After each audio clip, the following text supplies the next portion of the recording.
This is a Ben Frank Connection presentation.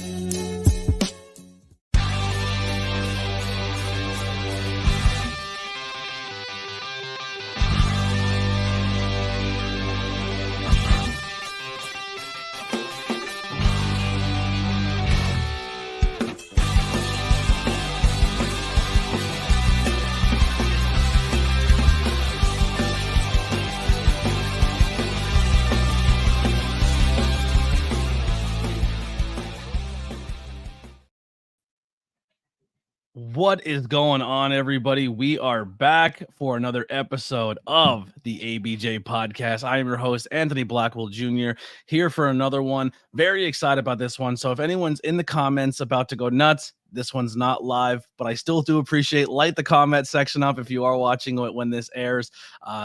Welcome once again. Anyone listening to the audio side of things too, a 5-star review goes super far, and showing that love is super appreciated. I'm stumbling over my words. I'm a little starstruck here today. This is I'm interviewing a guy who I've been listening to, him and his buddies drink some beers, have some fun, talk pro wrestling, talk pop culture, but then also talk about the world of the Cryptonaut world and the aliens and spooky paranormal. I love it all. They're very entertaining. So make sure you check links below if you want to follow me on all social media, as well as all of my guests' links as well. Cryptonaut Podcast, hellerspace.com. I pretty much can do their ad reads as well as they do for how much I've listened to them. But I don't want to waste any time. I want to bring our guest in right away. Here's Marc Storrs of the Cryptonaut Podcast. What's up, man? Thanks for having me.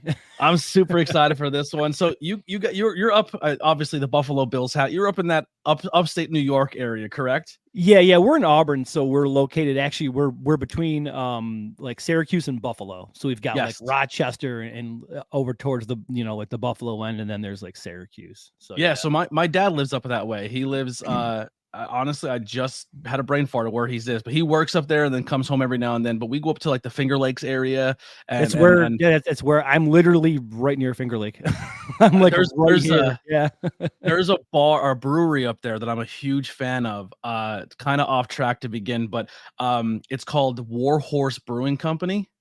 Yeah, actually, is that by like Three Brothers? I think. Yes. Right. They have a really cool brewery where it's like a beer trail kind of. This one is kind of in the middle of a field somewhere, and they do distillery, winery, and then beer, but they're all like World War II themed. They're really good. They make a beer based on their grandfather who helped like told them, like, made them who they are essentially, but he was from Hazleton, Pennsylvania, and they have a beer called the Hazleton Hero, and it's essentially a beer that tastes very similar to a Yingling lager, which is made there you go 15 minutes from my house. nice Yeah, like Rochester is like, I'm a huge Genesee beer fan, so Rochester is Genesee beer. But yeah, Warhorse, just I think it was last summer they put out like some really nice like Pilsner that was like an American Pilsner or something, and it was awesome. Like a local gas station here, actually, it's kind of like a high-end beer store carries it.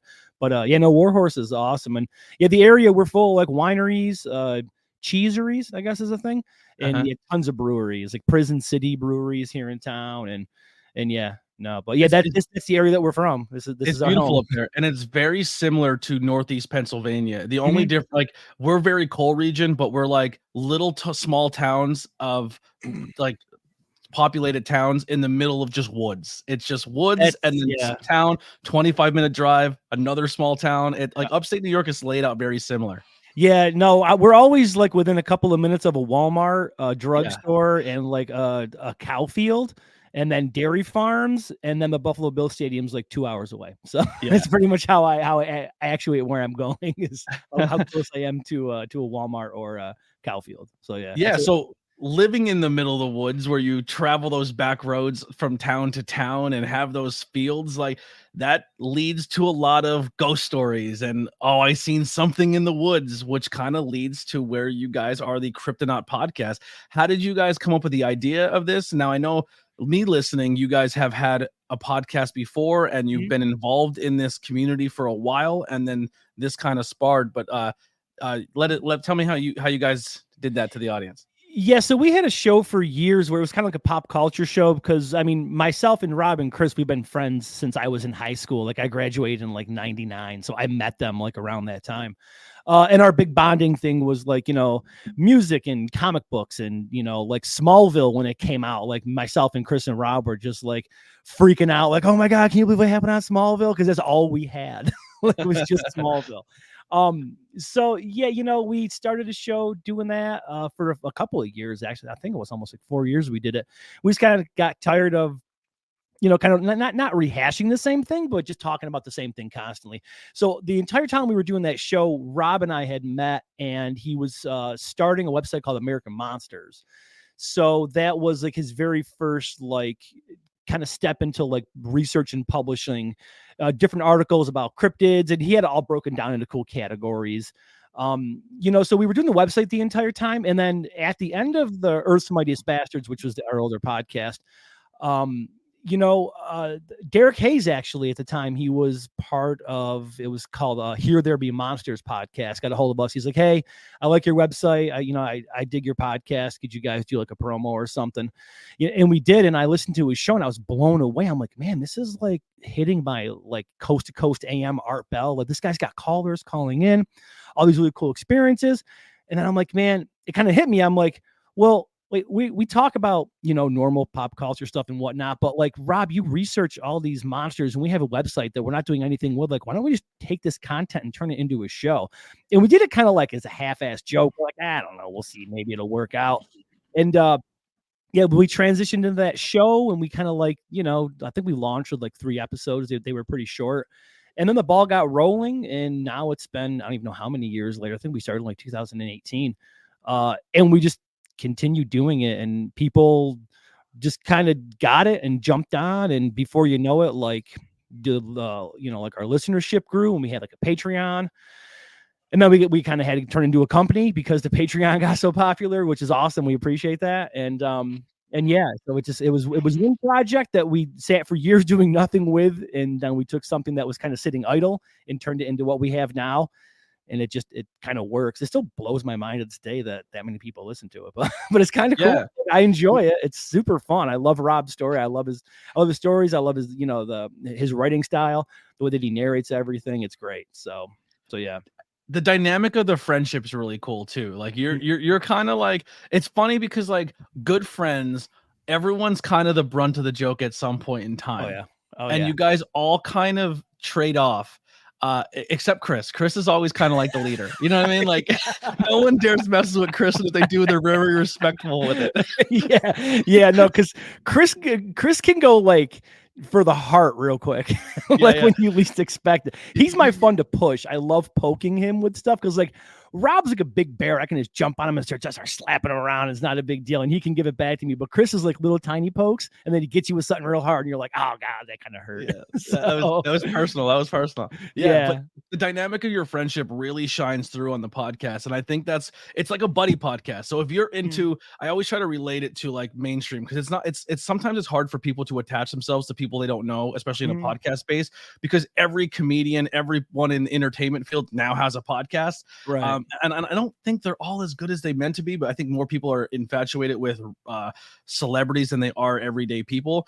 But the friendship of your podcast, of that almost that Two Bears One Cup, or Two Bears One Cup. That's definitely not the name of the podcast. That's definitely a video you don't want to see.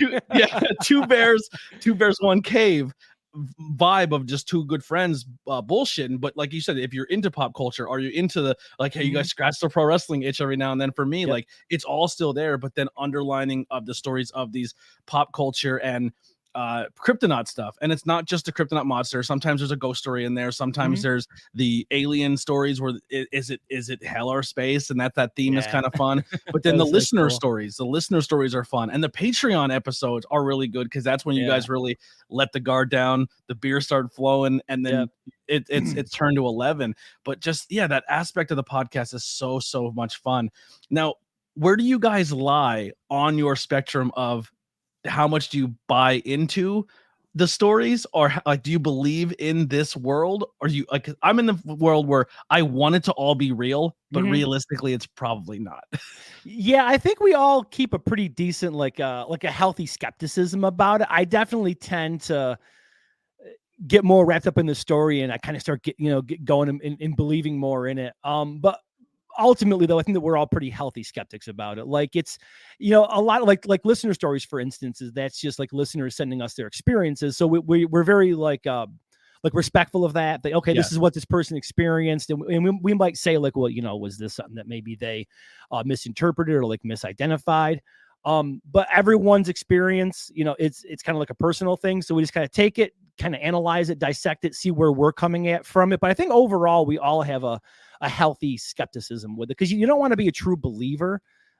Which, as a guy that has a paranormal podcast, I probably shouldn't be saying that, but being a true believer is probably just as bad as being like a debunker. Like, if you come in automatically being like, yes, everything is real, or no, everything is not, you're not really giving enough nuance there, and like enough room for things to kind of like, have possibilities. So, I mean, I'm definitely big into the whole like Keelian, like Jacques Vallée side of things, where Rob is more like cryptozoology is this, and aliens are this, and ghosts are this. I kind of tend to say it's more of a blend. And then Chris just tells us both that we're dumb. So it works out.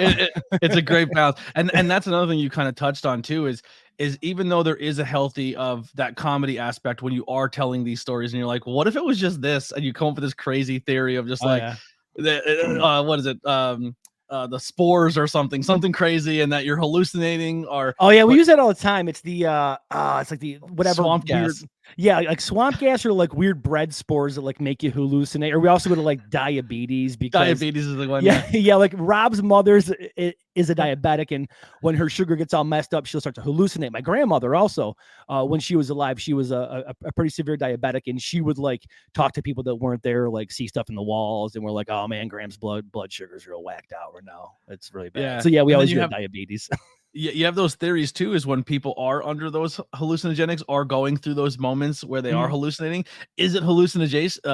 Are they hallucinating, or are they tapping into something we don't know of? You know what I mean? If I eat like a 200 milligram edible, I'm definitely grabbing the devil by the horns and I'm riding it somewhere, because you don't know. I mean, your perception is such a weird thing, because like we all kind of, we all uniformly agree on what reality is and what our perception is, but it's not necessarily what everybody experiences. So, some of these cases where you might have someone that's going through like a multi-step, I guess like well, maybe something like Mothman, where like it's this larger flap of things that are happening, where there's multiple instances across the same area of different phenomena. You got like the Mothman, you got the grinning men, you got the poltergeist, you got the weird bloodmobile thing that the Mothman's chasing. Like, is that people experiencing the same phenomena at a different level, or is that just how it projects itself to you and how you're perceiving it? Which Rob hates when I say that, but it's okay. He's not here. He can't tell me no. So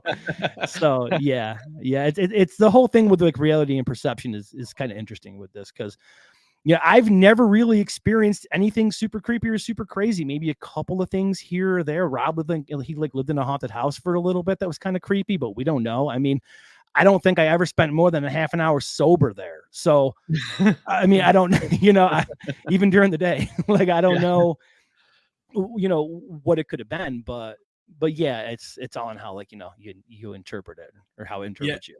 And you are insanely respectful to people's stories when they put them out there. So when people are like, hey, here's my experience, here's my story, I think they understand that there is going to be elements of the comedy added into that, because obviously you got to keep people entertained, but you're not disrespectful to them and their story. The one that stands out to me, I believe it was a Patreon episode, Evil Science and Magic Buddies, was when the guy was hunting and fell out of a tree and hurt his back. And then the two Bigfoot came and like picked him up, and the Bigfoot breastfed him. Oh yeah, we did that with Derek Hayes. Yeah, he played he played us that clip. He was like saving it for us, and he played it, and we're like, what? Like, you got, because you guys actually heard that for the first time, and you guys reacting to that story I had to pull over. I was crying laughing in my car. Yeah, no, when I think, we went on Derek's show. I think I went on his Patreon, and he played some clips, and then he came on ours, and we played some. And when I heard that story, I was just like, oh. And with his show specifically, what I really like is that he has the call-in aspect. So people call in and then he reacts to the call. So you can actually hear it in their voice. Like you can hear them, like telling the story, kind of like back in the day, like Coast to Coast AM with Art Bell, where like people would call in and like Art, I mean, it was live on the air. So Art could like really get into it and like grill them and sometimes not be so super respectful, or at sometimes just let them tell their story and just kind of see where it goes. But I think if people are going to take the chance to send in their encounters to us, we like to keep it super respectful and just, and we do have fun with it. And we're in touch with them, like if somebody sends us a story, we'll be like, oh, hey, just so you know, we're going to be doing it on this day. And then sometimes you might have like follow-up questions and stuff like that. And sometimes we occasionally will like talk to somebody on the mic, just like interview. And we don't ever put those out as podcasts, just in case we have questions. We don't want to like, say, hey, here's an hour and a half conversation we had with this person and let's just toss it out there. But just to get more information, see what it is. Because sometimes too, what we found out, through doing this is sometimes people experience very similar, weird encounters with, as Rob would say, enigmatic entities. Like we had a woman who had an experience with Count Von Count, the actual puppet, like some weird manifestation coming into a room and like tormenting her. And then there was someone that experienced something extremely similar like years later when they heard the episode. They're like, oh my God, I had this weird encounter with Count Von Count, which scares the shit out of me. And yeah, stuff like that is, super, super interesting. And it's nice to let people tell their story. Cause I think, if you experience something like that, you kind of want to put it out there and see if similar people, like you're looking for a community, depending on how if it's a matter of fear or if it's just a matter of, I feel kind of weird about this and I don't want to be the only one that have ever experienced this. It's kind of cool to let people, do that.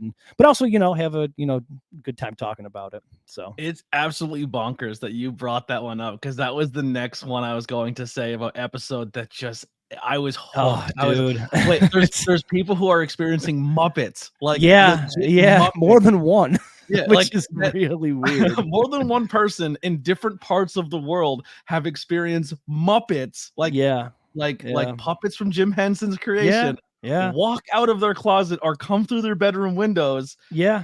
And communicate like on a more than one occasion. Yeah. Yeah, like, no, it's a strange phenomenon. I mean, there's even more. There's like Big Bird that people have experienced, like Big Bird and like Smurfs and all kinds of weird things, which, it's not uncommon actually it's not that it's common, but when stuff like that does happen, I think kind of in the field, people sort of like deduce that down to being like, well, it could be an entity taking the shape of something that like you're familiar with, which if it's Count Von Count, I mean, do better.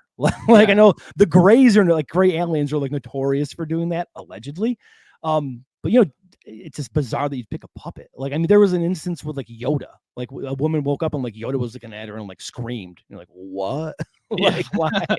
Honestly, I'm more comfortable with the Count than I am if like Grover comes in. I feel if Grover or Cookie Monster come in, I'm having a bad day. Yeah, the Count seems like he might be like smaller, where like if you have to get into it, at least like it's a proper kicking and he's taken care of. But I think Grover's lanky arms. Yeah, he's got weird arms. He's probably really good on his back. He can just get you, clench you up, and then that's it. He's gonna throw you in a triangle. It's over. Like, that's totally. And God forbid if it's like Dr. Teeth or something like that from the band, like you're done. That's it. There's you're having a bad day. Yeah, for sure. What are some episodes to you that really stand out that like you Rob, because here's the thing too with the podcast, there is the Mothmans and there's the Bigfoots and there's these stories that come out, but then there's ones where you're like, I've never heard of this, and then you're thinking to yourself, these dudes have lost it. The stories they're making stuff up at this point, and then you go research it and it 100% exists and it's a real story and it's just as crazy as it is presented. You're like, wow. What's one of those stories that really stand out to you that you're like, that one, the drive home, wherever you recorded that day was you looked at the world a little differently. I mean, honestly, the listener stories with the Count Von Count is probably the one that hit me the hardest, because it was just like tormenting this poor girl. I mean, if we're talking more like, I'm trying to think of like a non-listener story. Oh, so Sam the Sandown Ghost Clown actually is one that really stuck with me. It was one of my favorites because I had seen that illustration from that cover of a Buford article forever, and just never even like looked into it. And then there's this guy from across the pond, as they say, over there in the UK. His name's Tom G. He does it the paranormalworld.fandom.com, and I think it's Ghosts of Magonia. And we happened to be talking, and he's like, "Oh, check this out. I think that Rob would dig this." And I read a paragraph, and I'm like, "What?" Like a weird clown ghost wooden alien came down and talked to these kids. So as much as Count Von Count freaked me out, probably Sam the Sandown Ghost Clown is the one that I was just like, "Oh wow, that's like that's insane." Like it's such a bizarre story. And we actually had somebody write in a listener experience where they encountered an entity similar to Sam, not necessarily the same, but close. So much of a similarity that I'm going to just say it was probably whatever Sam is. It was probably one of his ilk. So yeah. There's another one that when I jumped into the podcast, I came in around the Mothman episodes because it was a trilogy. That's like an 8-part series. It was insane. And if anybody out there wants to experience it, our Patreon feed is on Spotify, and there is an 8-hour cut for free on there. So you don't got to pay no big Patreon bucks to listen to this. It's just there for free for the public, but it's a full 8-hour cut. A listener of ours put it together, and I was like, "Oh my god, this is insane." That's a trip right there. Yeah, that's a hike. That took a lot out of us, actually. But I came around there. My buddy Andy Hedder, who's also a huge Cryptonaut, he's actually on your website. We used to record the podcast. He took a photo. It is what the hell are those sunglasses? I own a pair because I got them because of you guys. Pit Vipers, yeah. Pit Vipers. We bought generic ones because we can't afford the real ones. So we bought generic Pit Vipers, and we took photos in front of our banner because every time we would do our wrestling podcast, we would throw out to you guys. Yeah. But then I listened for a while, and then my ADHD kicked in, and I was current. And then life happens and content, and I'm traveling a lot, so I wasn't able to listen for a couple months. But then I was like, I'm gonna go back and listen from the beginning. So I'm trying to go backwards and then try to meet myself again. But you guys are so far ahead currently. I'm like overwhelmed, but I'm trying my best. But there's a story that was really big on Twitter, and I was obsessed with it. And now it's being made into a movie. The Timothy, the with the little kid with the dented in head. Have you ever heard of this story? No, I haven't. Really? There's a kid with a dented in head? Is it like this paranormal thing? Or it's more of a paranormal, but this guy has this little ghost Timmy or whatever that keeps haunting him in his apartment, and he has video proof of it, and then he has like photos of it, and the kid comes to him in his dreams and all this craziness. I do remember hearing about this now. Yeah, so they're actually making like a movie about that? Yeah, they're supposed to be making a movie. Creepy. Yeah. Ghost kids freak me out. So that's now that you mentioned it, the description there, I totally remember hearing about that. Huh. Interesting. Yeah, it's funny when you listen to a podcast or you get caught up in that or you listen to a lot, then your algorithm on your phone just throws you all of this wild stuff. Oh, yeah. Yeah, and especially when you're in the conspiracy network, and then your phone just blows up with like the Earth is flat. The alleged moon. Dude, that's my favorite, man. The alleged moon. Like I don't know. There's apparently an eclipse happening. I don't know what I don't know what you guys think about it, but whatever. If you want to believe in the moon, I guess that's up to you. It's just Galactus up there. Oh yeah, dude. Every time I even say the alleged anything, Rob's eyes just roll so hard out of his head, and I'm like, buddy. You haven't been there, have you? Neither have I. I don't know. And he was like, hey, how do the oceans work? I don't know, dude. You tell me. He's like, it's the moon. I'm like, I don't know. Is it really? I'm not sure. I'll tell you what, though. If Rob were to ever start a cult, I would probably join it. Because the way he spins the story and he adds an element of realism to the story, you're like, I can buy it. Because he's not buying into it fully, but he's like, this is what makes sense to me of this being a real thing. And you're like, I subscribe to that. Like, no, totally. Yeah. I mean, I tell him all the time, man, like he has the makings of a cult leader. I mean, I'm like, dude, Patreon's fine, but man, we could really become like a multi-tiered like triangle business. Yeah, actually, my Discord community is called the Cult of ABJ. There you go.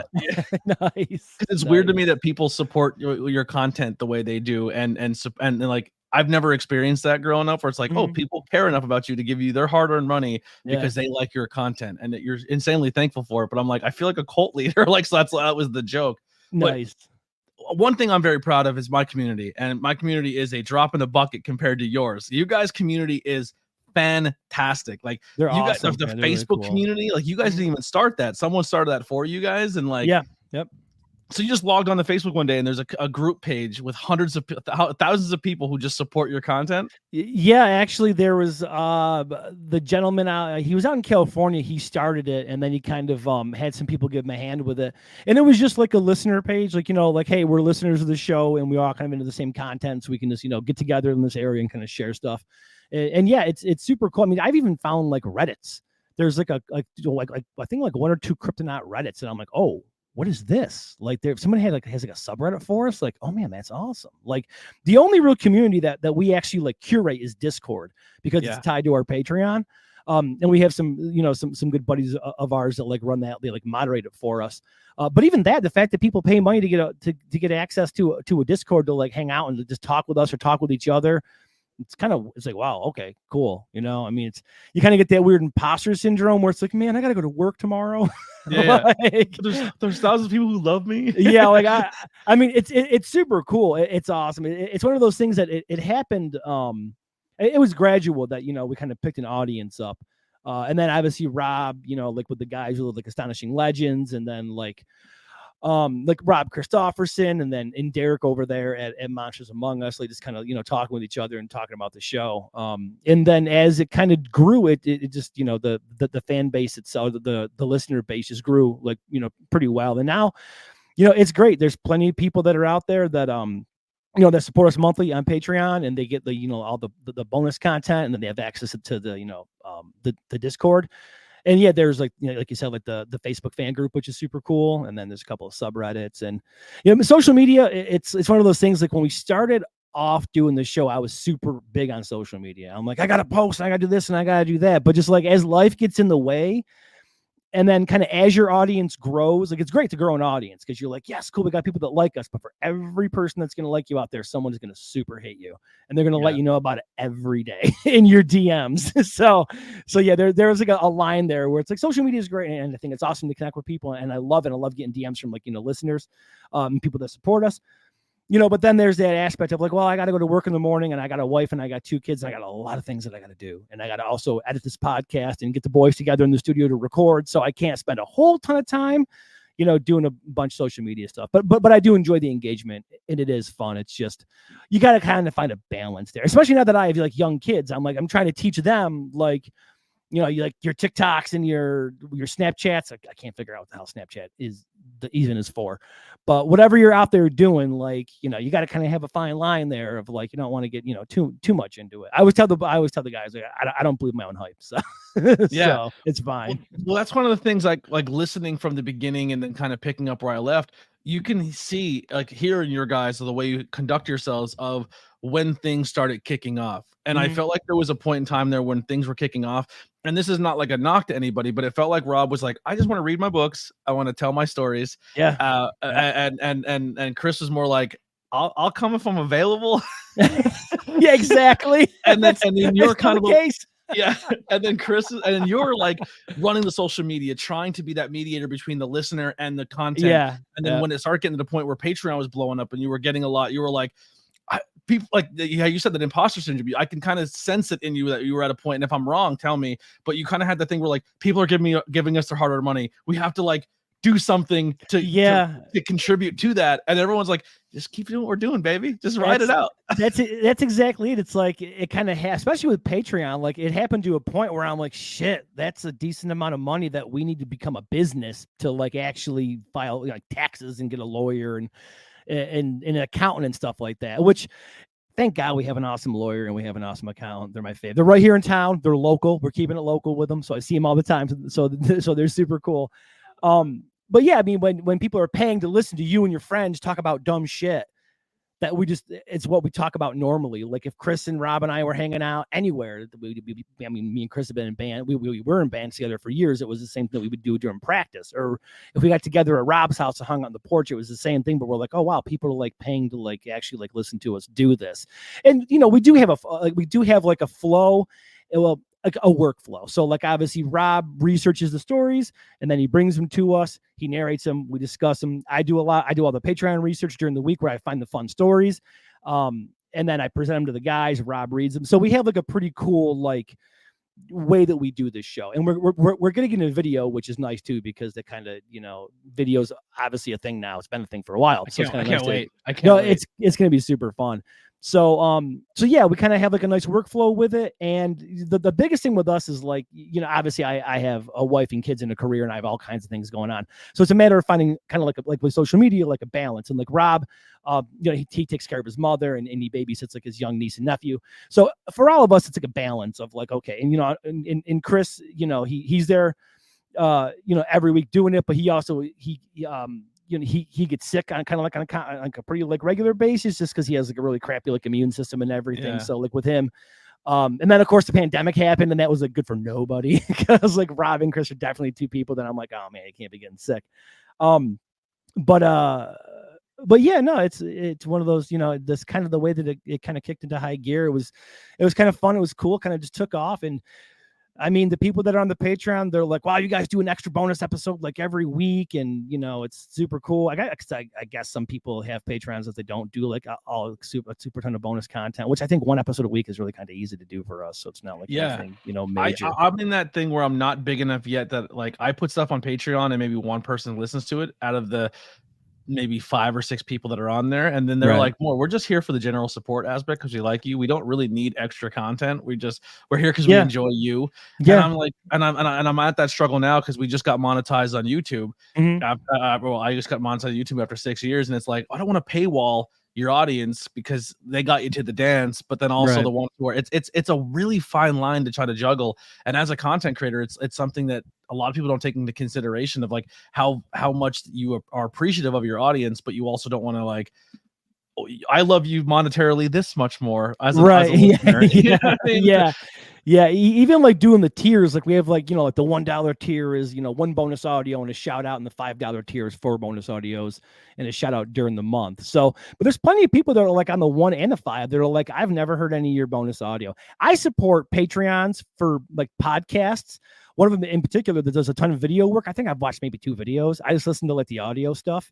I mean, the videos are fine, but I just like on the $5 tier, they offer videos. I'm like, yeah, no, they're kind of cool, but I just like to listen to whatever audio they're doing. So I think everyone that supports anybody, you kind of go there to figure out like what you want, and there's plenty of people that just support money and they're like, I've never even heard any of your bonus stuff. So yeah, some people just like to support us, I didn't listen to a lot of the bonus audio until some of them were dropped as regular content, and then I was like, oh, this is a different vibe. Like it's still what I love about the Cryptonaut podcast, but the bonus content is a little different. Like there's a reason, like you guys found a creative way to make it different than the regular show, which I think is kind of cool too. Yeah, which the secret to that is that there's no editing, and Rob doesn't have to read anything that he wrote. That's all we do. Is like, Rob, you didn't write this. You're just gonna read it. We're gonna have fun with it. There you go. And it's a totally different vibe. And I mean, not totally different vibe, but it's definitely much looser than like the regular show for sure. Yeah. So now starting this podcast in 2018.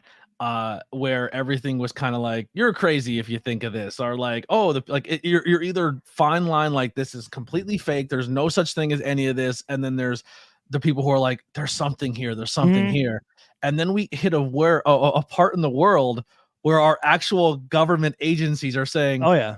Some of this is not bullshit, and you're like, wait, what? Like, it's been like the slowest burn ever, because I think like in our first, I mean, like our second episode, one of our episodes that we did early on, it was like the original article from the New York Post, I think, about like the Tic Tac videos when they like first came out, when they got declassified.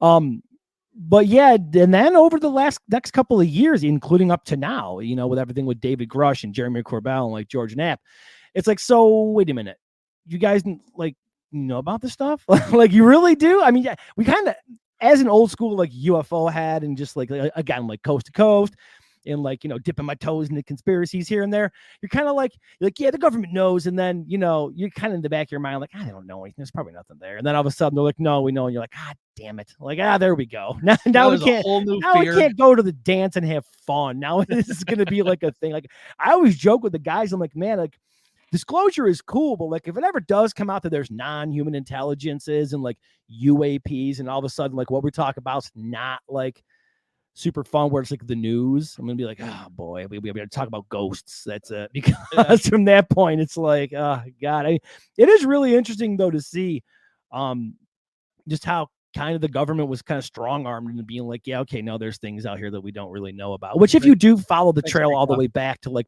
Blue Book and Grudge and, you know, like even like Area 51 and all that, like there's definitely, they've been involved with quite a lot of stuff, and which you'd want them to be. They're your government, but at the same time, it's like, if you're back engineering some alien crafts, like, I don't know, man, include us, you know, like, I mean, let us know, like, is that how we got, you know, diodes and CDs? Like, what's, you know, it's kind of hard to have a power structure when there's something smarter and more intelligent than you. You're like, wait, why are we listening to you guys? Like, all hail the Greys. Yeah, really. That's kind of one of those things where it's like, man, if there really is like that, the government, if it does come out that they are like in some sort of like contractual negotiations with non-human intelligence, it's like, so wait a minute, you talk to people higher than you? Like, aren't you the government? Like, isn't there supposed to be no one higher than you? And yeah, no, it's gotten pretty crazy over the last couple of years. And but you know, even with that, I think with the whole, you know, the whole ethos of staying you know, like cautiously skeptical about it. Like Grush very well could just be getting fed a whole ton of crap just to put it out there to be like a misinformation agent. Not that he's doing it on purpose, but that if somebody sees him and plants, you know, gives him the ideas or whatever, he just kind of goes out there and does it.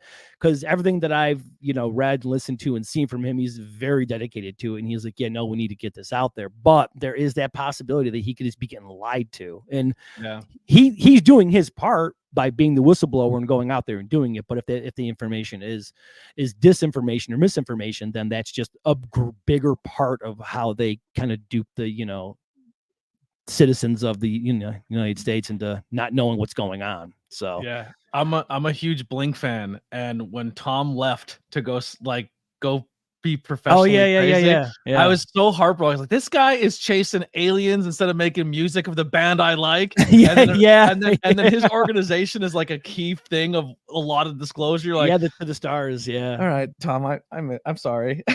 One more time. Really. Hell, where are you? Like, come back to the band. Yeah, we believe you and your aliens. Can you please come back and play guitar? It was always one of those things where like you'd heard about that with that band with Blink-182. You're like, man, that guy's like really like seriously into like UFOs and stuff like that. And then it kind of came out with it, and you're like, oh wow, like, that's kind of interesting. Right. Yeah, the To the Stars Academy definitely played a pretty big part in the whole disclosure process. I kind of wish that, like, and I know when you're dealing with disclosure, obviously there's like legal aspects and stuff like that to it. I get it. But like, I kind of wish that maybe they would just go a little bit more like forward with it. Cause I know that they kind of approach it in like a multifaceted way of like, well, we're going to do some books that are kind of about this, that are sort of tied to real stuff, but they do like a fictionized version of it.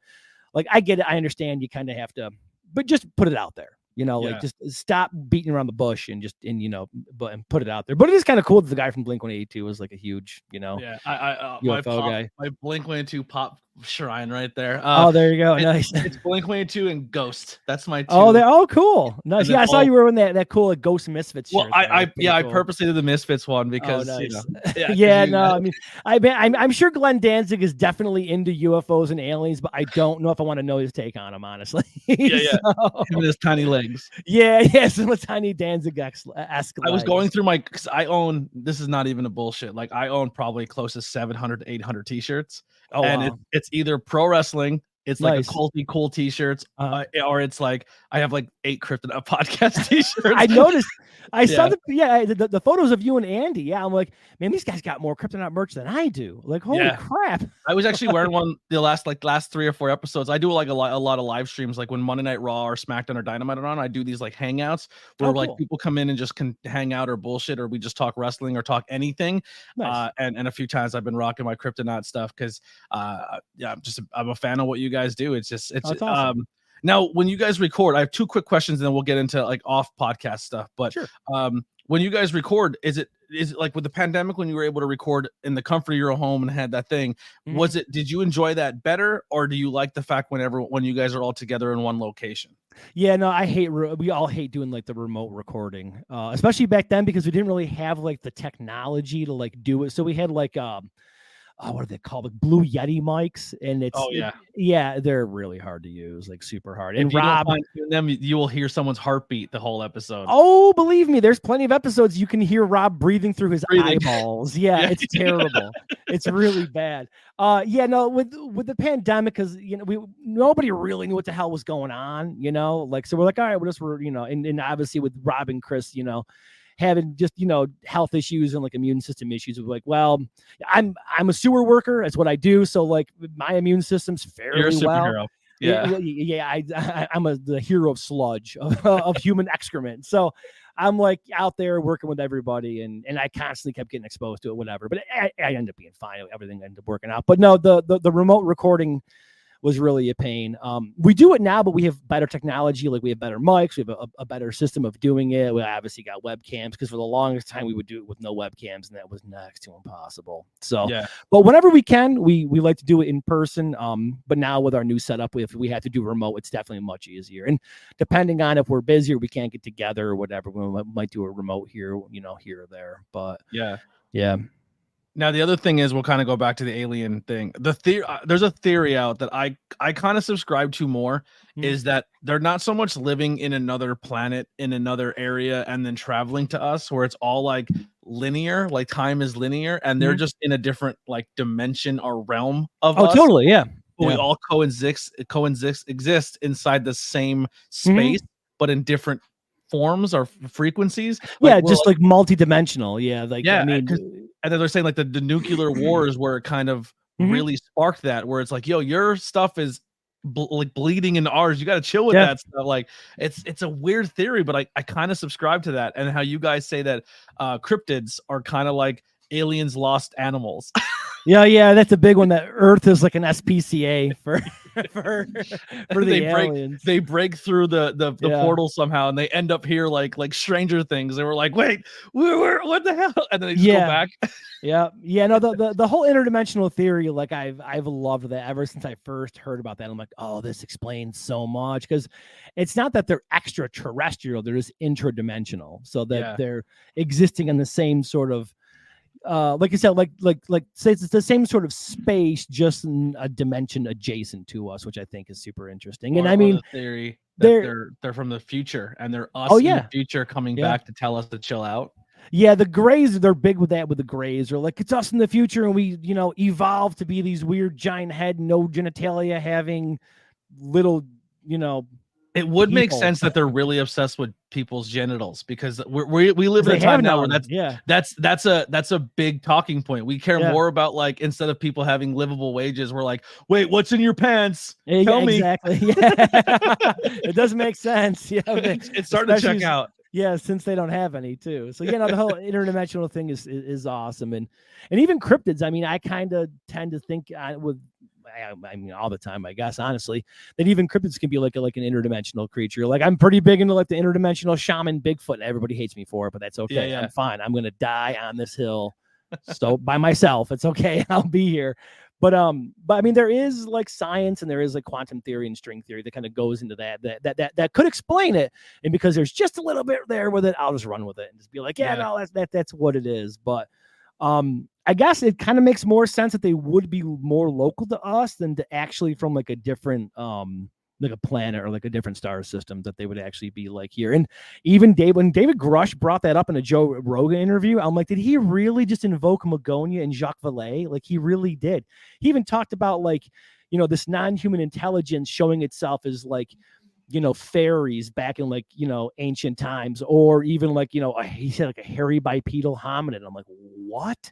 Yeah. And he was dropping things, and I'm like, man, that's really specific, like really specific to be talking about. It is odd that like different cultures like have drawings and things of creatures like dragons, like the fact that like other cultures have been drawing the depiction of dragons, and they didn't have the communication to speak to each other, but they see the same things. You're like, that's weird. You know what I mean? Like that's. I don't know. There's a lot of weird historical stuff like that. Even if you go into the Bible with like Ezekiel and the wheel, and you get into all that, like if you go total Sukalos and get into like ancient aliens, like there's a lot of really bizarre stuff out there. Like I actually was lucky enough to go to Mexico and like see Chichen Itza. And that's the one that they always talk about. And like you're there and you're like, you've got to be kidding me. Like this is pre-power tools and like electricity. Like this is unbelievable. So of course you're like, it's aliens, which honestly it probably, who knows? It probably wasn't. It's just that people, are just that good. They're just that artistic, or they have that much engineering knowledge back in the day even. So probably because we have the skill to do it.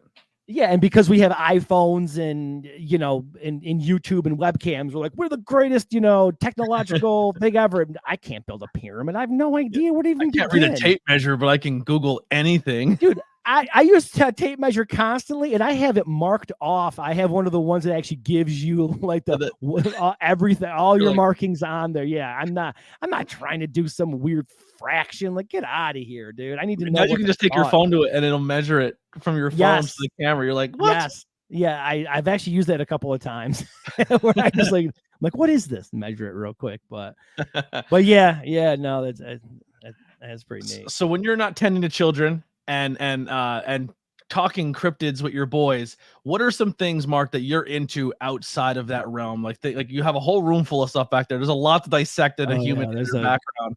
What are some of your passions or things you're into? I've been a long time collector of so many different things. Like as a kid, for me, what got me going into everything was there's this local comic book shop called Kim's Comics and records. So that dove me headlong into music and comic books. And this is like back in like the early 90s, like 91, 92. So like when Spawn, like when McFarlane left and launched like Spawn, like I was there for it. And I was just like, oh my God, creator owned and Spawn. And this is unbelievable. And it was like a great time for comics, like the death of Superman. In this little store, again, Kim's Comics, they're no longer here. And then there's a couple other like local shops I would go to. And comics just got me into everything, and especially like music. It just launched me collecting, like action figures, or like getting into punk rock, or like getting into metal, and then eventually hardcore stuff. Collecting has been like the biggest thing for me. Like this back that you're seeing, everything back, that's not even like a 16th of it. I mean, there's so much more over here. There's a lot more on the other side. Like there's a ton of stuff going on. But yeah, being a collector, and I've been a collector forever. I remember I met my wife back in like 2007, and she had come over to my apartment at the time, and it kind of dawned on me. I was like, oh man, I've never really had to explain to a girl like why I have so many toys everywhere. So I'm like, and actually she thought I had a kid. She was like, so you have kids? And I'm like, no, these are mine. These are all my toys. I'm not sharing them. Yeah, no, you can't touch them. And it might be kind of weird, but these are all my toys.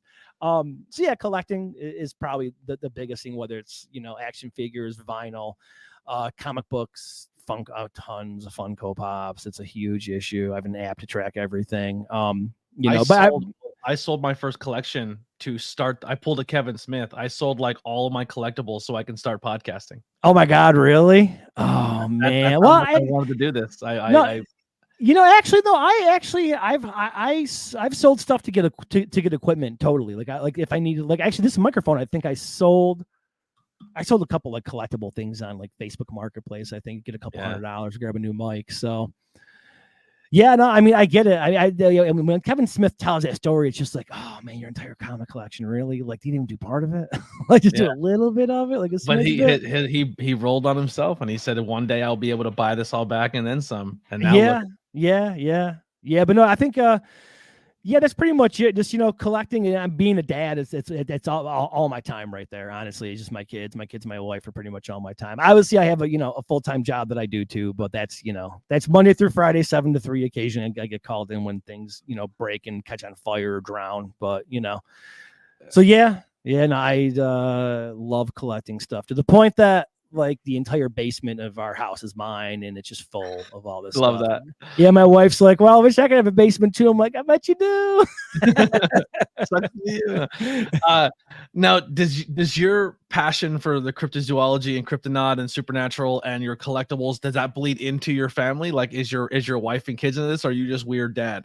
No, I'm just a weird dad, honestly. Like my wife does not and will not listen to our show. It's the biggest ongoing joke between us, because she'll tell people, "Oh yeah, no, my husband has this show. It's about aliens or whatever." They'll go listen to it. Like, "Oh my god, it's so awesome." He's like, "I've never listened to it. I don't know. People tell me it's good." So, Yeah, which is, I think it's hilarious, because like, especially with her and I, it's we're so different with everything. Like, we're literally like night and day. Like, she's educated, she's a nurse, she's a diabetic, she does actually diabetic education in Syracuse, and we're completely not, like, if you see us together, you're like, who's taking the prisoner out for a walk? Like, why is the nurse hanging out with this felon? But yeah, I mean, she actually is big into like true crime stuff, and I am too. I do love like true crime stuff, but she's into that. But yeah, no, the kids, I mean, they're into like some alien things here and there. But my son plays a bunch of Xbox, and he's into sports, and my daughter does dance and likes Barbie and hangs out and does stuff. And it's kind of neat, actually. We kind of we all have like our own thing. But all of us are like, totally willing to check out the other person's stuff and, go hang out. That's awesome. Do whatever. There's nothing cooler than getting somebody into something you're into when they're like, "I'm interested in this. Tell me about it." You're like, "Oh yeah, sit down, little one. This is the story of Star Wars." Like, yeah.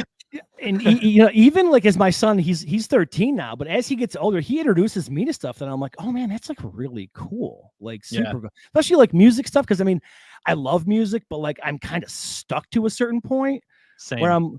Where I'm like, okay, I like what I like, and that's it. But then he'll introduce me to like all these new artists, and I'm like, oh man, this is actually like really cool. Like, this is cool to hear like new stuff. And I try to introduce him to stuff occasionally. Like, it's funny, I got my daughter into like the Dead Kennedys like really hard. Like, she loves the Dead Kennedys, but she also loves Taylor Swift. So I'm like, what a great tour. If Jello Biafra could go out there with Taylor Swift, like, that would be phenomenal.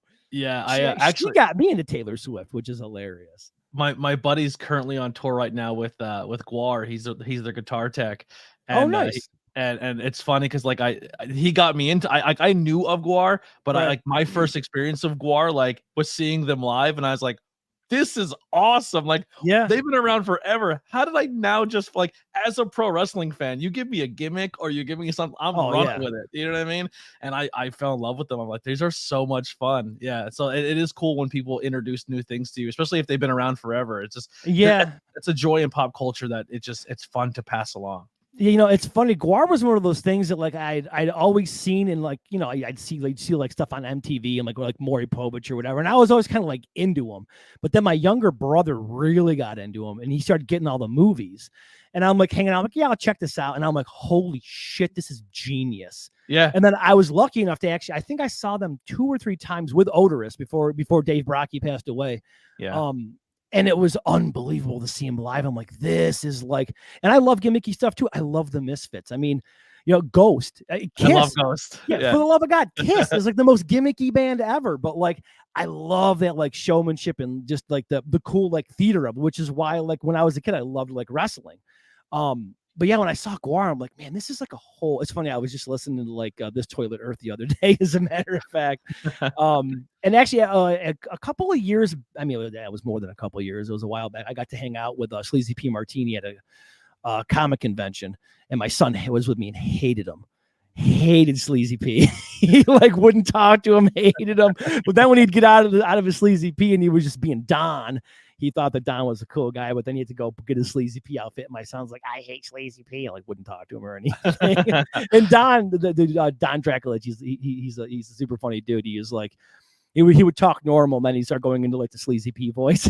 And my son's like, oh God. Like, I think that was maybe like 2018, 2000. No, was it 2017? It was so long ago. The years blend together. But so the wrestling fan in me has to ask this question to my audience. They're like, you give us enough wrestling, but like, do you still follow the product? And if it, or who are some of the ones that you're growing up with that were like your favorite wrestlers? Yeah, I mean, the thing that I follow the most right now is like Dark Side of the Ring, that whole like documentary series. Tales of the Territory. Look up that one. Is that like it's a new made by one? the same people. It was only for like a season. I hope they pick it back up, but it's made by the same people. But instead of so much like focusing on one person, it's a bunch of stories of like the AWA and the NWA and like Georgia and Mid Georgia South, and it's like Butcher Vachon opened up a plane door on a prop plane at 30,000 feet. You're like, what? Oh, nice. Yeah, it's awesome. The Tales of the, if you like the old school stuff, Tales of the Territory. That's what we try to do with our Tornado Tag podcast. Is like we just did an episode on Butcher, Dick the Bruiser and Crusher. We did like Sputnik Monroe. Like we try to bring those. Ole Anderson next. Like we try to do those old school ones because their stories are so bonkers. Like I love the story behind like just the whole like the whole like industry side of it. I mean, obviously like they come out and they're in the ring and they're doing it, but like being a kid, like I kind of remember there was a weird point where I'm like, oh, wait a minute, they're not actually hitting each other. And you're like, oh, wrestling's fake. No, it's not. They're still getting hit. They're still doing these crazy, like when Mankind got thrown off that ring in Hell in the Cell, that's real. Like the dude hits the tape, like that is when Rock hit him 14 times or 17 times with a chair to the head. Yes, and that's like chair. Yeah. And just as a kid, I mean, I follow it as far as like, you know, like the Ric Flair, show or the documentary that came out about Ric Flair. Like I checked that out. I had like the WWE channel, I think, for a little bit on. Did they sell it to Paramount or something like that? Peacock. Peacock. So I went back and was watching all these old like Monday Night Raws, like the Attitude Era. Like I grew up with that, like, cause I was like a teenager when that came out, and you just like this, like Stone Cold, like filling Vince's his Corvette with like cement, or driving the Coors Light truck out and just blowing beer all over everybody. Tomorrow is 316 day. It is. Oh, that's right. It is. Oh, I'm doing a video game stream where I'm gonna just have a bunch of beers in a Stone Cold cooler, and a new video game came out, so I'm gonna put the new game on, and I'm gonna play a Stone Cold in the universe mode and just drink beers all day. That's great. That's awesome. But yeah, no, I you know, that's about, I haven't seen like any like newer stuff. But you know, growing up, it was the WWF was, you know, it was the WWF then. It was huge. But man, I remember like WCW. I'm like, man, these guys want it bad. Like these guys really want it. Very similar now. Like there's WWE, which is on Monday, Tuesday, Friday, and then you have AEW that's on Wednesday. AEW is like the new WCW, like they're the next competition, but they're just like way more. It's like the cruiserweight division back in the old school WCW days, where it was like they were higher flyer and they took more risks. And then like you have TNA, which is back and doing crazy stuff. Then the whole independent wrestling scene is getting a spotlight that never had before. Like pro wrestling is massive now. It's so much fun. Yeah, and it kind of seems like WWE's not clearly with AEW. They're not like the only game in town anymore. So there's kind of like room to expand. There's even like local promotions in like Syracuse, Rochester, and Buffalo that do shows that I've actually gone to see. And it's really cool. Like people are, and it's awesome to watch these people go out there and do it, because like they're professional. And they're really good at it, and it's super fun to watch live. And it's definitely something that I want to get my son to. There was there was one that happened not that long ago too, and I should have took him to it, but it's getting huge in New York. Like it's it's pretty neat. And then even like AEW, like I've been kind of following like Cody Rhodes and stuff like that, like following some of that. Well, now he's back in WWE. Yeah, I get confused. Like I don't follow it. So I'm like, wait a minute, no, that's. You know, that's AEW. He got fired from WWE, went to Japan and started doing ROH, and then ROH collapsed, and then him and a bunch of other wrestlers got a money guy who his dad owns the Jacksonville Jaguars. Started AEW, and then he left AEW, went back to WWE. That's crazy. Wow, it's crazy. Wrestling is insane.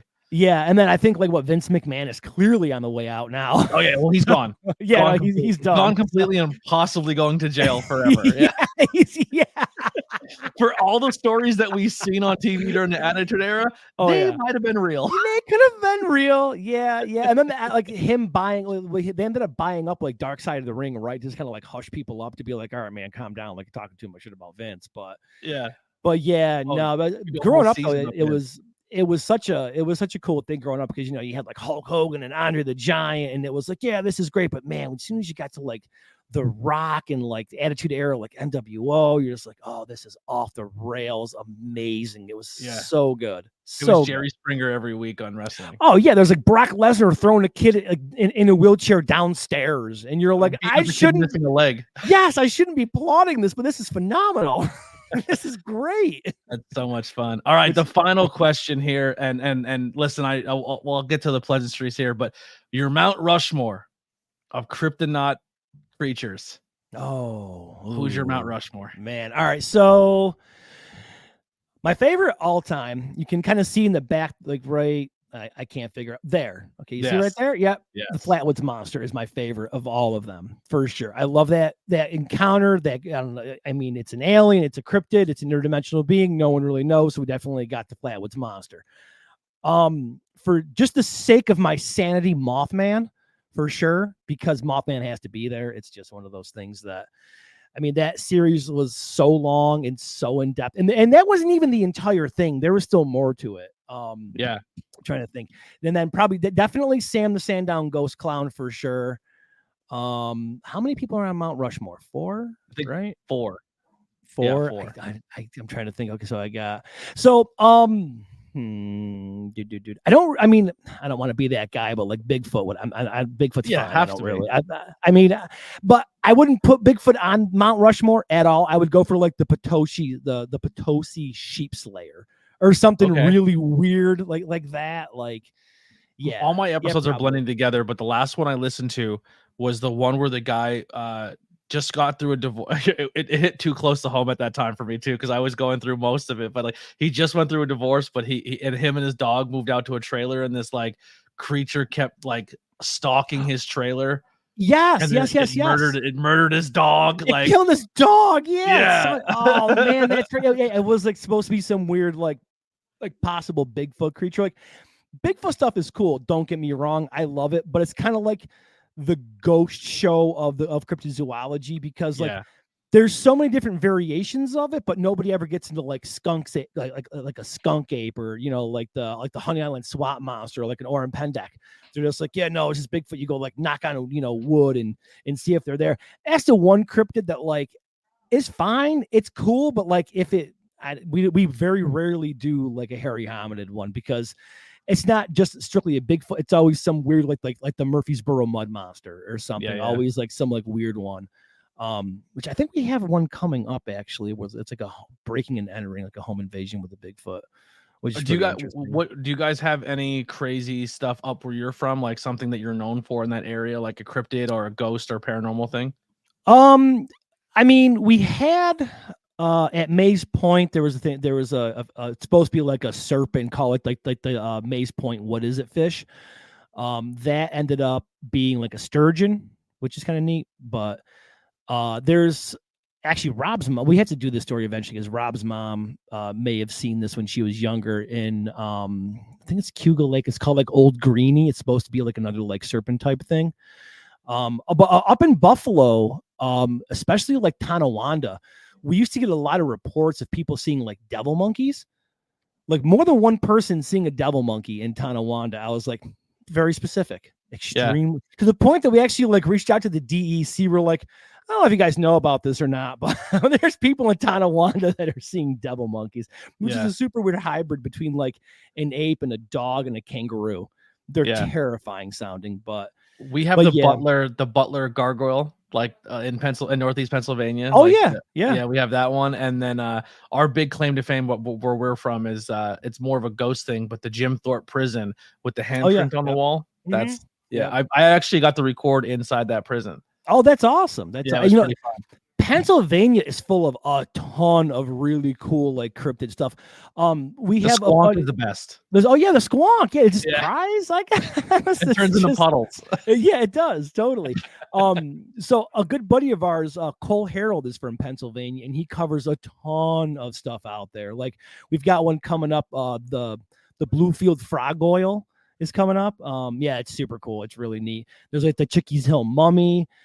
Pennsylvania's low. Actually, I think Stan Gordon is out there, if I'm not mistaken. He's out there in Pennsylvania. Pennsylvania is like really close to like Ohio as far as like strangeness. Like there is a ton of weird stuff out there for sure. The one I want to do the most is it's in Jersey. Obviously, the Jersey Devil is always cool to kind of like. I love the Jersey Devil. It's the only reason I even like the hockey team. Yeah, Clinton Road. I want to drive Clinton Road. My son, for the longest time, was obsessed with Clinton Road. The fact that he made him and I sit down and do a podcast about it. Yeah, please do. Seriously, like, well, I think it might be on Patreon actually. Yeah, we did one a while ago of Clinton Road, and it was just like every time it could get weirder, it did. Like there was like it's possibly Klan members, and there's like a building that appears once a year, and then there's a ghost truck and a ghost boy and aliens. You're like, everything's on this road. It's dude, I love when you get to stuff like that because it's almost like is it a window area that's like just opening up and like a bunch of like weird stuff's happening there, or is it just like an odd like vortex or something? It's kind of far from us, but in Watertown, New York, they have a thing called the Watertown Vortex, which is where people apparently it's a certain park. I forget the name of the park. We actually interviewed this woman like years ago on our old podcast. I should probably put that interview up. Actually, it's pretty cool. Where people actually are like walking and they like step into like a different like realm or like in a form of existence. I guess it's supposed to be like a totally different like world there. What's kind of cool though that kind of ties that back is that Watertown was originally the name of, I think it was Area 51 because Dulles is from Watertown, like New York, like up here. So they actually named Area 51 originally was called Watertown because that's what he was like running it at the time. And there's like a huge like air base up there and everything. But yeah, I mean, there's like locally, there's a bunch of like cool, like haunted stuff. We have like a pretty old graveyard, it's called like Fort Hill Cemetery. There's supposed to be some cool, like, you know, haunting things out there. Rob and Chris have been out there a couple of times.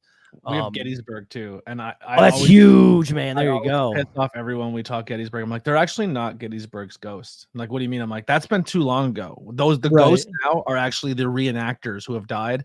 So you're just seeing reenactors. That's great.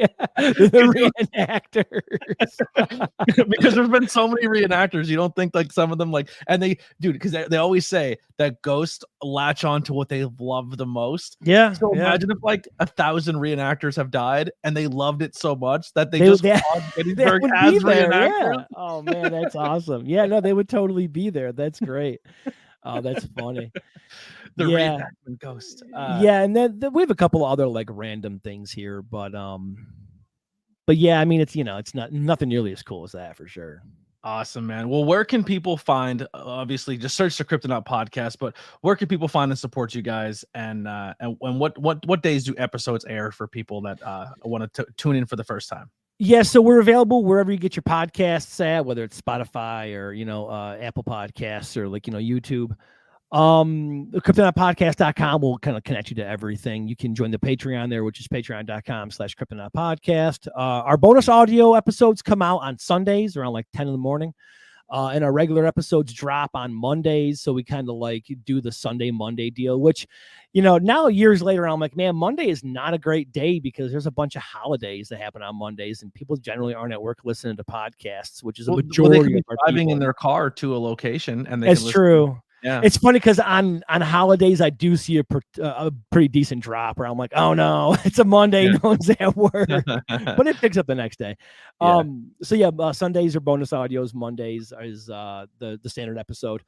You can check it out there. But yeah, Cryptonautpodcast.com will bring you to everything that we have. We are starting to do more video content on YouTube. And of course, like the social medias, like Instagram is the best way to go. If you just check us out on Instagram, where every week we post all the episode information up there and do stuff. And if you do want to support the show, which is super cool, we have like a whole Discord community, and thankfully our mods on Discord taught me how to use Discord. I'm not really sure how to still use it. It's hard. Really, I had to build mine from scratch twice. Yeah. No, it's one of those things where like, thank God they know how to do this stuff, because I'm like trying to figure out bots and how to get things to work, and I'm just like, I don't understand roles or any of this stuff. Like old man yells at Discord. That's super cool. Yeah, there's this Cryptonaut podcast. And the merch game is on point. I love thank you. art. I think my two favorite shirts is the Union shirt with the devil in it. Oh, and yeah, obviously the Heller Space. I have the red version with the little alien, the Baphomet in there. Oh yeah, that was a weird mashup that I randomly did. I had like a picture of Baphomet, and then I had like a gray alien. And I'm like, I can make this work. I used to be a graphic designer, so I'm like, oh, it's really good shirt. I own it. It's my favorite shirt. I love that design too. Even like the devil, like for like the International Occult Laborers Union. Like Rob's an amazing illustrator, and him and I have worked on stuff before. And I'm like, this is what I need from you. Just do this. And he nailed it the first time, and I was like, yeah, perfect. It's so good. But yeah, definitely go grab that merch and support. And yeah, man, I really appreciate your time and stepping away and doing this. I know you're super busy with your content as well as life. So yeah, for you to come do this means a lot. I'm a huge fan of what you guys do. Send the boys my love, and definitely will do. And keep rocking, man. The podcast is fantastic. Everyone who's listening to this, go check it out. Even if you're not into the cryptozoology or you think it's all bunk, the humor of them, and if you're into pro wrestling or pop culture, that's thrown in there as well. It's a really fun listen. It's a really good time. I try not to listen to a lot of mainstream podcasts. I listen to more of the people, everyday people who are recording and putting their stuff out there. And Cryptonaut's on my list every time. It's one of my top ones, and I've been doing it and they have a lot of content you can dive into. I've been trying to listen to all of it, and it's overwhelming, but it's always a good time. Yeah, I think we're over like 300 episodes, and then we're over like 200 on Patreon, so we're hitting close to like almost 5 something. But but thank you so much for your checking out the show and supporting them. It's awesome to be able to talk with listeners, people that like dig it. Super cool, because for the most part, I'm just a dad that works at a wastewater plant that occasionally talks to my friends, and I'm just like, people like what I do. I don't know, it's weird. I appreciate it though. It's awesome. I'm bringing some other content in where I do pop culture reviews where we talk about a movie or something you're into. And cool. I'm doing a beer one as well, where we come in and talk about a beer we're drinking, and we just kind of, nice. So I'd love to have you back on if you're ever free. Oh, for sure. Yeah. If you guys ever need help with the StreamYard, or, hey, we have a mic question or something, hit me up.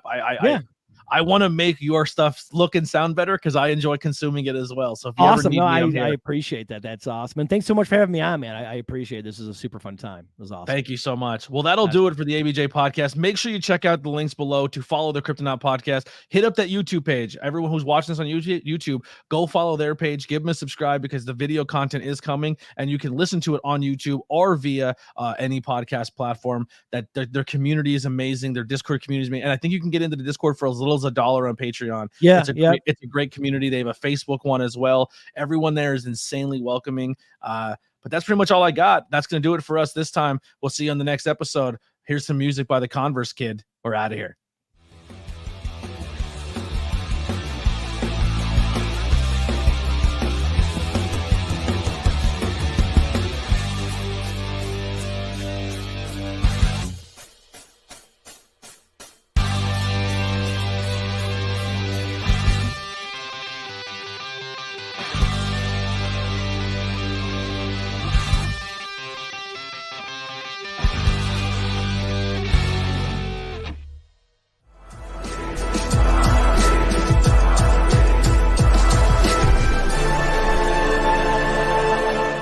Thanks for watching this presentation. Like, share, and subscribe for more.